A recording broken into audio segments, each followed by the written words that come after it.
Hello, नमस्कार सखींनो. उज्ज्वलाच kitchen कट्ट्यामध्ये आपलं सर्वांचं स्वागत. आज आपण बेसन चिला बनवणार आहोत. त्यासाठी लागणारं साहित्य: एक गाजर आहे, शिमला मिरची एक आणि कांदा. अजून तुम्हाला काय भाजी घालायची असेल तर पत्ताकोबी, बीट वगैरे ते पण आपण घालू शकता. आता मी कांदा बारीक चिरून घेतलेला आहे. आता गाजर आपण किसून घेऊ.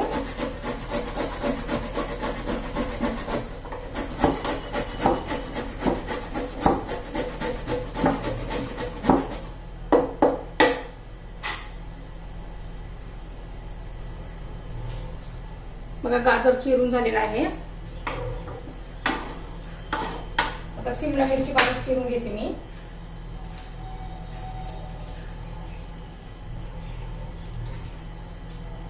एकदम बारीक चिरून घ्यायची आहे.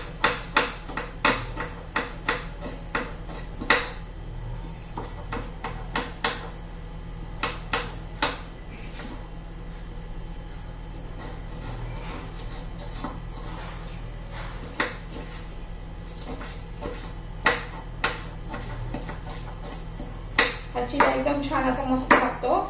तुम्हाला कधी भाकरी चपाती खायचा कंटाळा आला असेल तर असा चिला करून खायचा. आणि खूप पौष्टिक पण असतो, कारण आपण बेसन पीठ घालतो, गाजर, शिमला मिरची, खूप पौष्टिक असतो. हे पाच शिमला मिरची, गाजर आणि कांदा चिरून झालेला आहे. आपण आता ते एका बाउलमध्ये काढून घेऊ.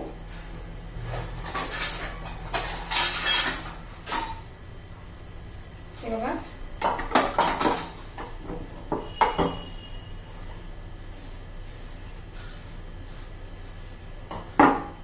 एका मोठ्या बाउल मध्ये मी असं काढून घेतलेलं आहे. त्यात आता बेसन पीठ घालून घेऊया.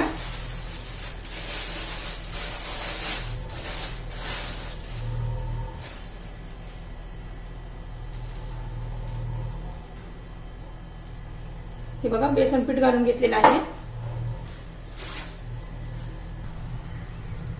याच्यामध्ये आपण आता हळद, एक चमचा जिरं,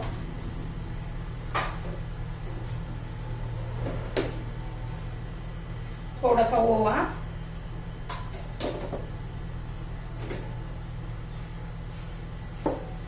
मीठ आणि तिखट.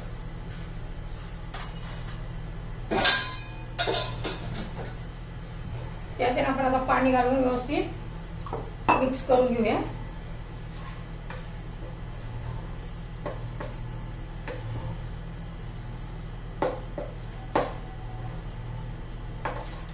एकदम व्यवस्थित त्याचा गुठळ्या नाही राहिल्या पाहिजे पिठाच्या.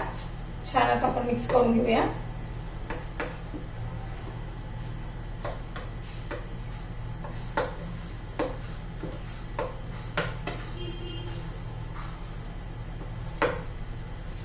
मिक्स झाले आपले, व्यवस्थित घेतले मी सगळं व्यवस्थित मिक्स करून.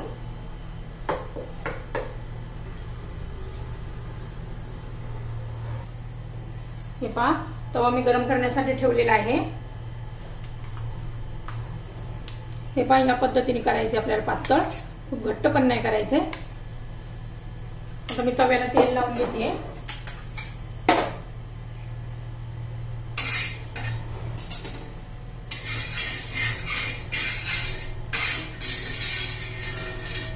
आता कोथिंबीर नाही आहे माझ्याकडे, नाही तर कोथिंबीर घातले तरी चालेल, छान लागते. एक चमचा तेल घातले, सगळे व्यवस्थित पसरून घ्यायचे. त्यात घालून घेऊया आपण आता. हे बघा,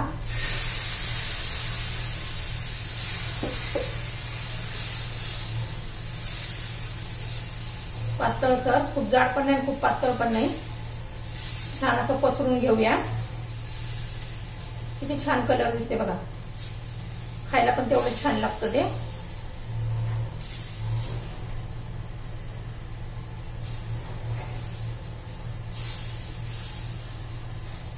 बघा, छान असं आपण पसरून घेतलेलं आहे.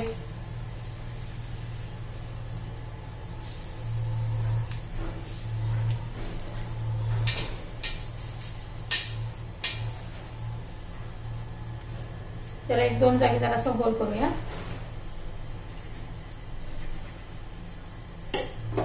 साईडने तेल सोडून घेऊया.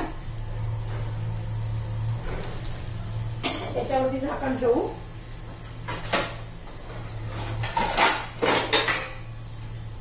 खरपूस असं आपण भाजून घेऊया दोन्ही बाजूनी. आता 1-2 मिनिट असं झाकण ठेवून घेऊया. हे बघा 2 मिनिट झालेले आहे. आपण उलट करून घेऊया. हे बघा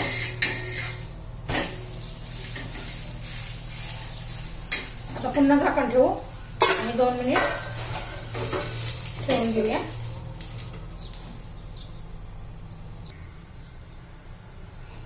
हे पहा आता पुन्हा झाकण काढून घेऊया. बघा छान असं आपलं झालेलं आहे बेसन चिला.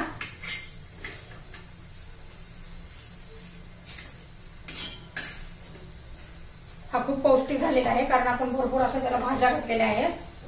तुम्हाला आवडतील त्या भाज्या तुम्ही घालू शकता. हे बघा किती छान असा आपला बेसन चिला झालेला आहे. मी दुसरा पण आता करून घेतेय. हे पहा दुसरा पण आपला झालेला आहे तयार.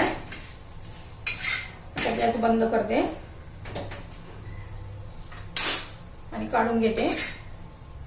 आपली चिल्याची रेसिपी तयार. तुम्हाला जर आवडला माझ्या चिल्याची रेसिपी आवडली तर लाईक शेअर आणि सबस्क्राईब करा. हा चिला पहा आपण दह्याबरोबर, टोमॅटो सॉस बरोबर किंवा एखाद्या पुदिन्याच्या चटणी बरोबर, कोणत्याही चटणी बरोबर आपण हा खाऊ शकतो. खूप छान लागतो, खूप पौष्टिक असतो.